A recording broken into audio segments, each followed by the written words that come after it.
Balaji math and science सब में आप सभी लोगों का स्वागत है। यदि आप सभी लोग हमारे चैनल को सब्सक्राइब नहीं किए तो सब्सक्राइब कर लीजिए और बेल आइकन को भी प्रेस कर दीजिए, जिससे जब भी यहाँ कोई नया वीडियो हम लोग अपलोड करेंगे तो उसका नोटिफिकेशन आप सभी लोगों को प्राप्त हो जाएगा।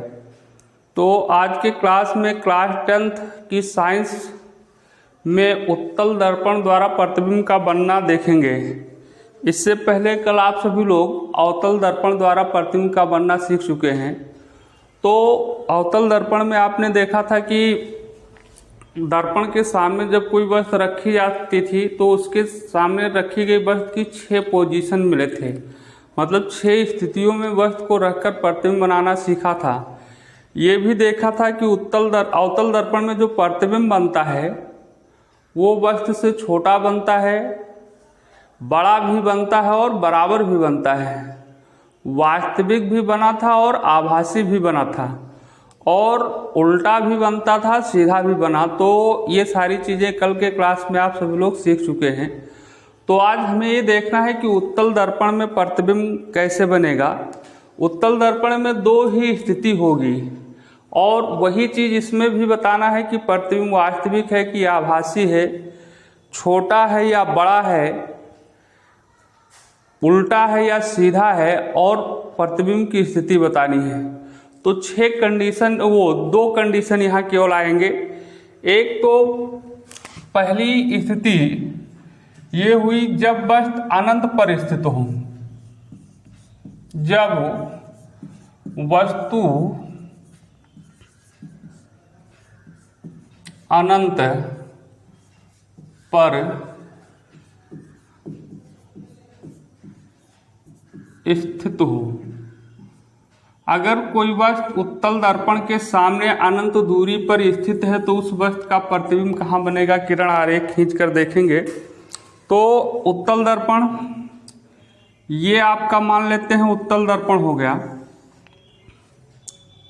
इस पृष्ठ पर इसके कलई की गई क्योंकि उत्तल दर्पण का परावर्तक तल उभरा हुआ होता है, बाहर की ओर वक्रित होता है। ये हुआ मुख्य अक्ष, ये आपका मुख्य अक्ष हो गया और ये आपका हो गया ध्रुवपोल। फोकस मान लिए ये है यह, क्योंकि उत्तल दर्पण में फोकस दर्पण के पीछे होता है। और ये आपका हो गया वक्रता केंद्र C। अब मान लेते हैं कोई वस्तु अनंत दूरी पर स्थित है। ये वस्तु मान लेते हैं अनंत दूरी पर स्थित है। एक कोई वस्तु है और ये अनंत दूरी पर स्थित है, ये और B। AB वस्तु है जो अनंत दूरी पर, अनंत का मतलब समझ रहे हैं बहुत अधिक दूरी पर स्थित है। तो इस वस्तु का प्रतिबिंब कहाँ पे बनेगा ये आपको देखना है। तो देखिए, आपको पहले ही बताया गया कि जिस भी वस्तु का किरण आरेख खींचना है उस वस्तु के किसी बिंदु से 2 प्रकाश की किरणें, कम से कम 2 प्रकाश की किरणें, तो अनंत दूरी पर है इसलिए यहाँ से दिखाएंगे नहीं, इस बहुत अधिक दूरी है तो यहाँ से एक प्रकाश की किरण मुख्य अक्ष के समांतर आती है। तो आप जानते हैं नियम बताया गया था उत्तल दर्पण के द्वारा प्रतिबिंब बनाने के नियम में पढ़े थे कि अगर कोई प्रकाश की किरण मुख्य अक्ष के समांतर है तो वो फोकस से होकर आती हुई प्रतीत होती है। तो इसलिए इस किरण को ये फोकस से होकर आती हुई प्रतीत होती है ये, तो ये प्रकाश की किरण इस प्रकार से जाएगी, परावर्तित हो जाएगी। ये परावर्तित किरण हो गई। ये दूसरी प्रकाश की किरण मान लेते हैं, चाहे मुख्य अक्ष के नीचे से ले लो चाहे ऊपर से ले लो। ये मुख्य अक्ष से नीचे ये आपतित किरण है तो ये भी फोकस से होकर आती हुई प्रतीत होगी। ये तो ये प्रकाश की किरण गई, ये मुख्य फोकस से होकर जा रही है। तो ये 2 आपतित किरण थी और ये परावर्तित किरण है। तो आप जानते हैं परावर्तित किरणों के कटान बिंदु को प्रतिबिंब कहते हैं। जहाँ पर परावर्तित किरणें एक दूसरे को प्रच्छेद करती हैं, काटती हैं, वहीं पर प्रतिबिंब बनता है। तो अनंत दूरी पर ये वस्तु रखी है, इस वस्तु से 2 आपतित किरणें ये हैं और परावर्तित किरणें ये हैं। तो परावर्तित किरणें एक दूसरे को किसी बिंदु पर प्रच्छेद नहीं कर रही है, पर काटती नहीं है, मिलती नहीं है, अपसरित नहीं होती हैं, मतलब ये मिलती हुई प्रतीत होती है। ऐसा लग रहा है कि ये प्रकाश की किरणें इस फोकस से होकर आ रही हैं, मतलब आती हुई प्रतीत होती हैं। तो जब परावर्तित किरणें वास्तव में किसी बिंदु से आती हुई प्रतीत होती हैं तो वहाँ पर बना हुआ प्रतिबिंब क्या होता है? आभासी होता है। तो ये प्रतिबिंब फोकस पर बना, मतलब उत्तल दर्पण के सामने कोई वस्तु अनंत दूरी पर स्थित है तो उस वस्तु का प्रतिबिंब फोकस पर बनेगा, ठीक। और फोकस पर बना तो कौन सा प्रतिबिंब बना? आभासी प्रतिबिंब बना, क्योंकि परावर्तित किरणें एक फोकस से आती हुई प्रतीत होती है, अपसरित तो होती है, अवसरित तो होती नहीं है, ठीक। तो दो चीजें हो गई, स्थिति हो गया और प्रकृत हो गया। प्रतिबिंब का ये देखना है कि उल्टा है या सीधा, तो आभासी प्रतिबिंब हमेशा सीधा होता है। चूंकि प्रतिबिंब अत्यंत छोटा बना है, क्योंकि अनंत दूरी पर जब भी कोई वस्तु रखी होगी उत्तल दर्पण में या अवतल दर्पण, किसी भी दर्पण में, तो वस्तु का प्रतिबिंब जो बनेगा वो अत्यंत छोटा, अत्यधिक छोटा, मतलब बहुत ही छोटा प्रतिबिंब बनेगा, जिसे हम बिंद आकार में ले सकते हैं। तो वैसे तो उल्टा और सीधा का कोई औचित्य नहीं है, लेकिन फिर भी आभासी प्रतिबिंब सीधा होता है, अर्थात ये प्रतिबिंब जो है वो क्या है? सीधा प्रतिबिंब बनेगा।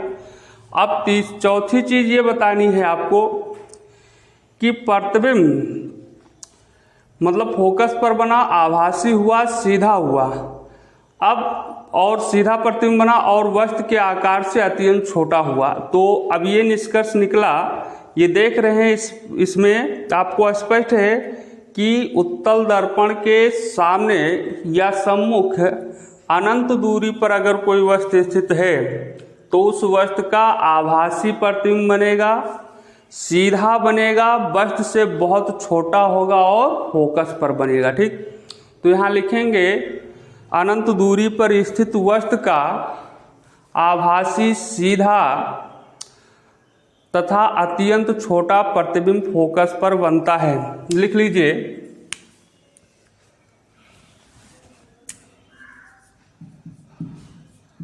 अनंत दूरी पर स्थित वस्तु का आभासी, कामा लगा लीजिएगा, सीधा तथा वस्तु से बहुत छोटा प्रतिबिंब, अत्यंत छोटा प्रतिबिंब, वस्तु से अत्यंत छोटा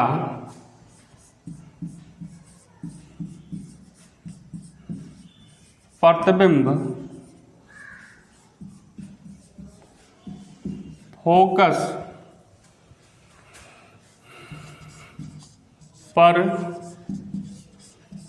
बनता है। तो ये कंडीशन उत्तल दर्पण में हुआ, एक स्थिति। अगली स्थिति, जब वस्तु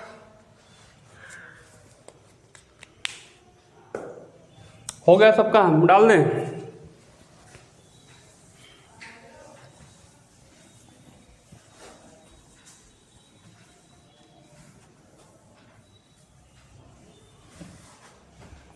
दूसरी स्थिति ही यही हो सकती है जब वस्तु अनंत तथा दर्पण के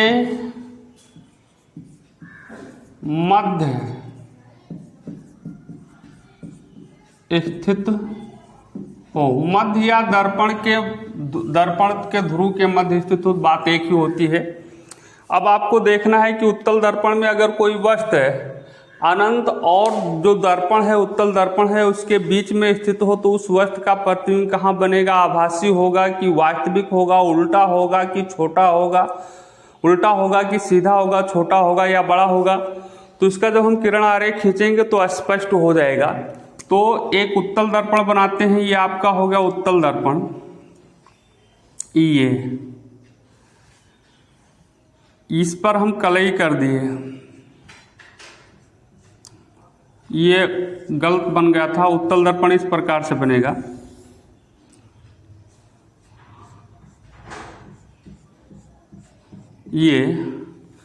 ये आपका हो गया मुख्य अक्ष।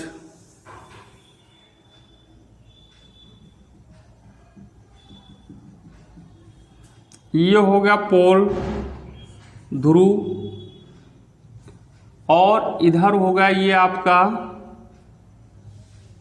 फोकस, और यहाँ पे ये हो गया वक्रता केंद्र। मान लेते हैं अनंत बहुत अधिक दूरी पर होता है और फोक दर्पण ये है, तो अनंत और दर्पण के बीच में कहीं कोई वस्तु रखी है, ये वस्तु रखी है,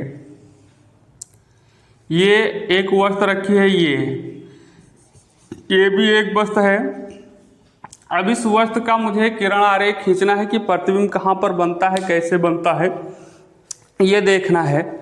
तो आप जानते हैं कि नियम, प्रतिबिंब बनाने के नियम आपको पता है कि उस वस्तु से कम 2 प्रकाश की किरणें खींचना है, 2 आपतित प्रकाश की किरण खींचना है। तो एक प्रकाश की किरण तो हम मुख्य अक्ष के समांतर ले गए, और आप जानते हैं ये आपतित किरण हो गई, ये मुख्य अक्ष के समांतर है। तो मुख्य अक्ष के समांतर आपतित होने वाली प्रकाश की किरण फोकस से होकर आती हुई प्रतीत होती है। तो इसको फोकस से मिलाते हुए ये आपको बढ़ा देना है, ये सीधे ये। अब ये परावर्तित किरण हो गई, परावर्तित किरण फोकस से होकर आती हुई प्रतीत होती है। अब एक प्रकाश की किरण आप तो एक मुख्य अक्ष के समांतर लेकर गए जो फोकस से होकर आती हुई प्रतीत होती है। एक प्रकाश की किरण आपको कहीं से और लेकर जाना पड़ेगा, या तो आप भैया फोकस से होकर लेकर जाओ या फिर वक्रता केंद्र से होकर लेकर जाओ। तो हम वक्रता केंद्र से होकर लेकर जाते हैं, लेकिन वक्रता केंद्र तक प्रकाश की किरण जाएगी नहीं, वक्रता केंद्र की ओर जाती हुई प्रतीत होती है।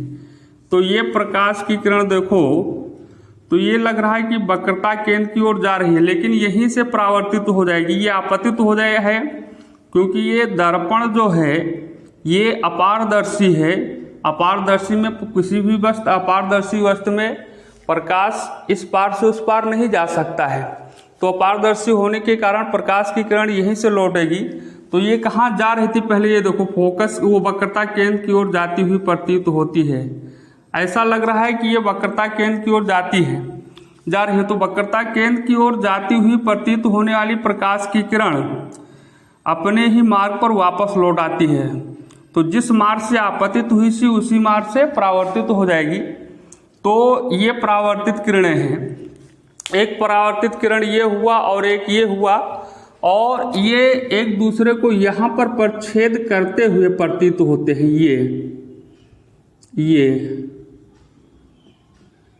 ये बना प्रतिबिंब, ये डैश और ये बी डैश। तो जो वस्तु देख रहे थे वस्तु ये भी यहाँ पे है, प्रतिबिंब ये यहाँ पे है। तो प्रतिबिंब तो मुझे ध्रुव और किसके बीच दिखाई दे रहा है, फोकस के बीच। तो ये प्रतिबिंब है, ये ध्रुव है और ये फोकस है। तो ये प्रतिबिंब हमारा जो बना किरण आरेख में, ये फोकस और ध्रुव के बीच स्थित है। तो अनंत और जब कोई वस्तु उत्तल दर्पण के सम्मुख अनंत और दर्पण के मध्य स्थित होता है, तो उस वस्तु का प्रतिबिंब फोकस और ध्रुव के बीच में ही बनेगा। ये तय है, 2 ही पोजीशन हो सकती है, दोनों देख चुके हैं। यदि वस्तु अनंत पर स्थित है तो उस वस्तु का प्रतिबिंब फोकस पर बनेगा। अगर अनंत से कम दूरी पर स्थित है और दर्पण के बीच में है तो फोकस और ध्रुव के बीच ही बनेगा। ये प्रतिबिंब आपका आभासी है, क्योंकि यहाँ पर परावर्तित किरणें अपसरित हो रही हैं, ना कि अपसरित हो रही हैं। अपसरित हो रही मतलब मिलती हुई प्रतीत होती हैं। और प्रतिबिंब क्या है, सीधा है। प्रतिबिंब सीधा है। देखो इसमें ये ऊपर था, इसमें भी ये ऊपर है, तो प्रतिबिंब सीधा है। आकार अगर देखा जाए, साइज अगर देखा जाए, तो साइज आपको प्रतिबिंब की साइज वस्तु की साइज से क्या दिखाई दे रही है, छोटी दिखाई दे रही है। साइज मतलब आकार होता है। वस्तु को बिंब भी बोलते हैं। क्या बोलते हैं, बिंब। इस बिंब का प्रतिबिंब यहाँ पे बनना है, तो उत्तल दर्पण में अगर उत्तल दर्पण के सामने यदि कोई वस्तु अनंत और दर्पण के बीच में रखी है तो उस वस्तु का आभासी प्रतिबिंब बनेगा, ध्रुव और फोकस के बीच बनेगा, सीधा होगा और वस्तु से छोटा होगा। तो इसमें लिखेंगे आप इस तरह से कि अनंत तथा फोकस के बीच स्थित वस्तु का आभासी सीधा तथा वस्तु से छोटा प्रतिबिंब फोकस और ध्रुव के बीच में बनता है। लिख ले जाएंगे सब लोग।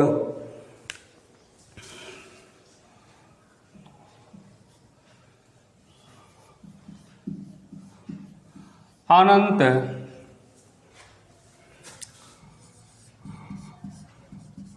और दर्पण के मध्य स्थित वस्तु का आभासी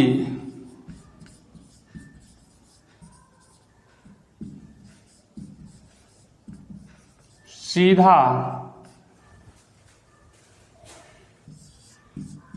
एवं वस्तु से छोटा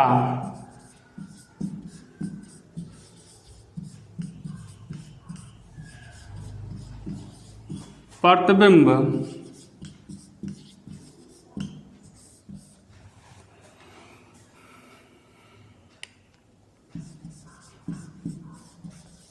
फोकस और ध्रुव के मध्य बनता है।